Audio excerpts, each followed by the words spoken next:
Hey everybody, DeLong's Chat Signatures here. This is episode 133 of my TTM returns for this year. I believe I had 6 successes today to share with you all. Got a number of Hall of Famers in, including a new one that I haven't gotten before. I'll share that one last. It's really cool. We'll start off here with a NASCAR return. It took about 3 months to get back, but it is a 2 of 2 success from former driver Rick Wilson, adding to the 94 max set. Also, I don't know, I prep all my cards whenever I send them. Might be hard to see on this one, but for whatever reason, some markers seem to stick better than others. Black Sharpies almost always, for whatever reason, even when the card is prepped, don't really seem to want to stick, and they can still smudge well after the card has been signed, this one included. So it's not as clean of a signature as when it was first applied. Again, something I'm going to have to be careful of when handling it going forward. But still really glad to get those signed, and maybe I have to find a better technique to prep the cards. Then we got the first of 3 Hall of Famers in today. I just sent 2 of these out last week, so very fast return. This is a 2 of 2 success from former NFL wide receiver Steve Largent. So found out he was in the 1990 score set with this Record Breakers. So I purchased that on COMC and got that signed. And then I had this 2017 playoff? Yeah, 2017 playoff card. I've had it forever. Never thought about getting it signed until now. But really like the way that set looks when it comes back inked. This is the second Hall of Famer, another guy that I've gotten back from recently. He signed an 8x10 for me. He does charge $40 per. Had I known he was in these sets and I had these cards readily available, I would have opted to send these over the 8x10, but you know, what's done is done.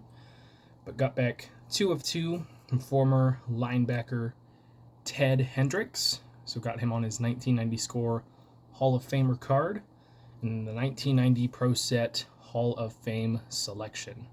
Number 26 in the set. And then we got a couple of hockey returns here. This first one's kind of funny. I saw someone get him back yesterday, and I thought, okay, I need to add him to my list of NHL players to send out to this year. Don't need to do that because I already sent out to him and got these back today. Got 2 of 2 from Calgary Flames defenseman Chris Tanev. So we got this 2018-19 of him with the Vancouver Canucks, and then this 20-21 update series of him with the Flames. So cool to add him. He's been around for quite a while now. He had his best season this last year at age 32, I think it was. So yeah, nice return there. Then we have another 2 of 2 success. This is coming all the way back from Sweden. This guy is a member of the Hockey Triple Gold Club. And he had a really excellent start to his NHL career, but he opted to continue and finish his career in Sweden, where he started. Might have been in the Hall of Fame if he continued at the trajectory he was at with the NHL, but I think he should still get consideration because he is part of that Triple Gold Club, and he was a legend over in the Swedish leagues. This is a 2 of 2 success from Håkan Lube. I do apologize, I did not look up how to pronounce his name beforehand. But he was drafted by the Calgary Flames, and then a couple years later entered the league, was a 50-point scorer, all-rookie team. He ended up being named to an all-star team. And then in his final season in the NHL, he was part of the Calgary Flames squad that won the Stanley Cup, in which he opted to go back to Sweden. So in just a little over 400 games, he had a little over 400 points. He was below being a point-a-game player, I think by like 30 points to games or something like that, but was an exceptional player on the ice. And it would have been interesting to see where he would have ended up in the long term in the NHL had he not left so soon after joining it. But again, this guy won the MVP awards and is a legend in the Swedish leagues. And for those who don't know, the Hockey Triple Gold Club is winning a World Championship gold with your national team, an Olympic gold medal, and winning the Stanley Cup. There is one more that I think is even rarer territory. It's like 5 different ones. So I think it's a World Championship, World Juniors Championship, Olympic gold, Stanley Cup, and I think something else. I don't remember exactly what it is. But that has even fewer members of it. But there's only about like 30 or 40 players who have ever entered the Triple Gold Club, and a lot of them are in the Hall of Fame. So really, really glad to add that one. Last one here is a name that I have been wanting to get for a long time in the collection, but I didn't really have the means to pay for it. This is a Hall of Famer that does charge $75 per autograph. And of course, I have to work on, 5 different baseball sets, and he's got to be featured prominently in all of them. So I just sent 4 cards this time. I still have, I think, another 4 I need to send out at some point. I'm going to wait a little bit, build up some money with my new job before I do that. But this guy, maybe not the greatest pitcher of all time, but statistically is up there. Just a fantastic career, and it's commemorated in one of these cards. But got back 4 of 4 from Baseball Hall of Fame pitcher Nolan Ryan.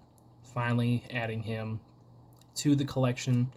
I have several cards that were missing from my sets, so these were the only 4 that I could afford to, or that I could even send to begin with.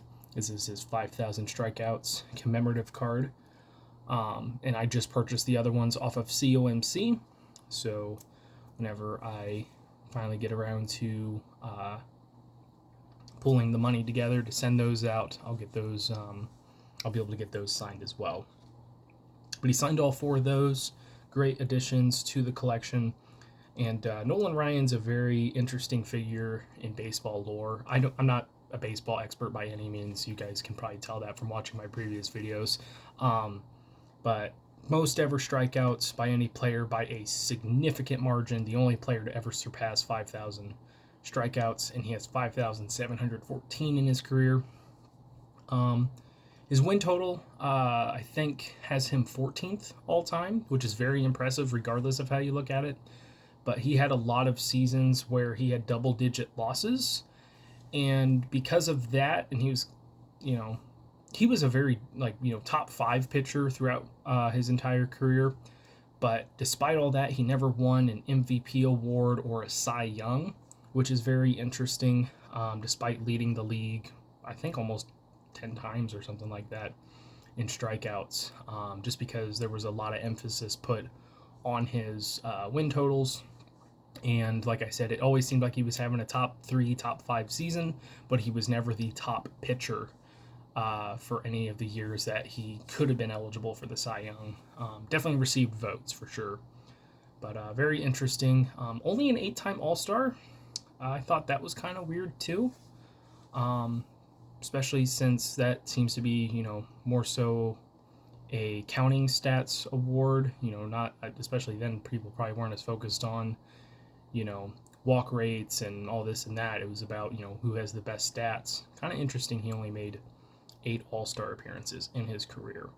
But still, one of the most accomplished pitchers of all time. Very well respected. Very, very happy to finally have him in the collection. So that is it for this episode, and this will be the last episode for this week. Start up work again tomorrow, so no Saturday episode for that. But thank you guys for watching. I really appreciate it. Helps me out a lot. Best luck with your guys' collecting. Take care.